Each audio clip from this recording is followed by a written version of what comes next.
OK, tam máme námestie Slobody a o necelý mesiac, 17. novembra, tam sprístupnia a otvoria pamätník 17. novembra. A toto je parčík, kde stojím teraz pred úradom vlády. A tu bolo od 60. rokov socha komunistického pohlavára Mareka Čuleňa.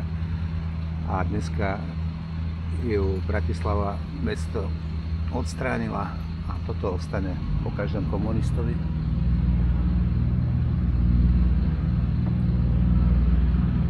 Košacká slivovica a zhasnutá svieca. Takto by to malo končiť v každej civilizované krajine. Dnes se však zdá, že po dlouhém období vlády mrzké lůzy přichází i na těch nejvyšších postech ke slovu rozum.